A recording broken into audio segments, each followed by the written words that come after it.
जात आणि भाषा यातून आपण बाहेर आलो की आपण एक शासनकर्ती जमात बनू शकतो, हा डॉक्टर बाबासाहेब आंबेडकरांच्या विचारांचा गाभा होता.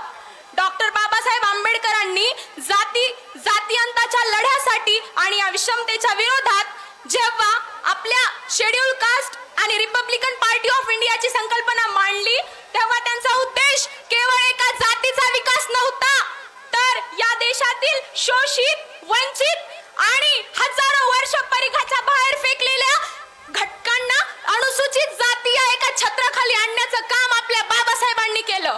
त्यांना सामाजिक, राजकीय आणि घटनात्मक न्याय मिळवून देण्याचं काम हा उद्देश आपल्या बाबासाहेबांचा होता. पण तो साध्यही झाला. पण आपलेच काही मातंग बांधव म्हणत आहेत की फक्त महाराणीचं आरक्षण खाल्लं आमचं, महाराज पुढे गेले आणि आम्ही मात्र मागच राहिलो. डॉक्टर बाबासाहेब आंबेडकरांनी 59 जातींना समान आरक्षण दिलं.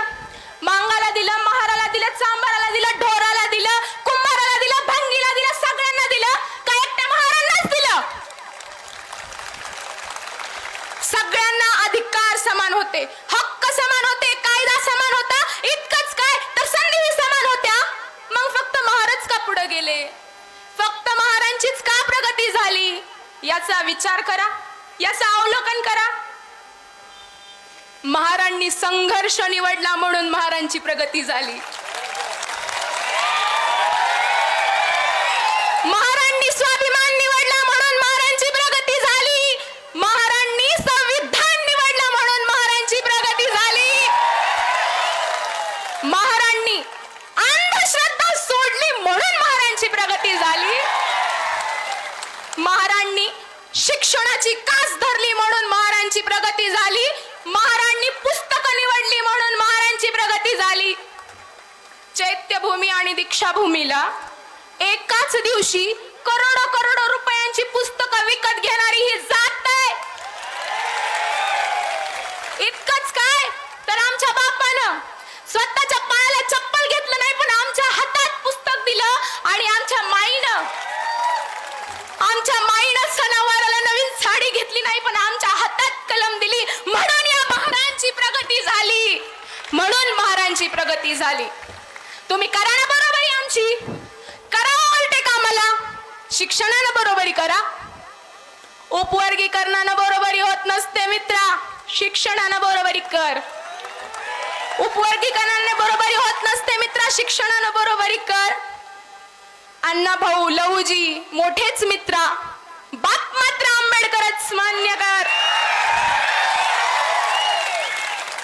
वेळेचा अभाव आहे त्यामुळे मी थोडक्यात बोलन. आज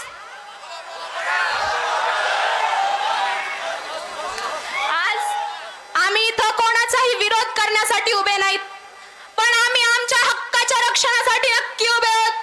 आमचा विरोध कोणत्याही समाजाविरुद्ध नाही, आमचा संघर्ष कोणत्याही समाजाविरुद्ध नाही, पण आमचा संघर्ष हा धोरणाविरुद्ध, अन्यायाविरुद्ध आणि आमच्या भविष्याचा खेळ करणाऱ्या प्रत्येक निर्णयाविरुद्ध.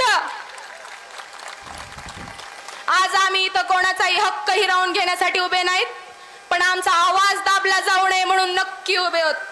आमचा कारण उपवर्गीकरण हा केवळ एक प्रशासकीय निर्णय नसून तो लाखो विद्यार्थ्यांच्या शिक्षणाचा, लाखो तरुणांच्या भविष्याचा, नोकरीचा आणि लाखो कुटुंबाच्या भविष्याचा आणि डॉक्टर बाबासाहेब आंबेडकरांनी बघितलेल्या सामाजिक न्यायाच्या स्वप्नाचा प्रश्न आहे. त्यामुळं वेळेचा अभाव आहे. शेवटी एवढंच म्हणन की सरकारला जर खरंच अनुसूचित जातींचा विकास करायचा असेल तर आम्हाला थेट 20% आरक्षण द्या. त्यामुळं शेवटी एवढंच म्हणेन, जगानं कितीही टीका केली आमच्यावर, आम्ही कुणापुढे झुकणार नाही. जगानं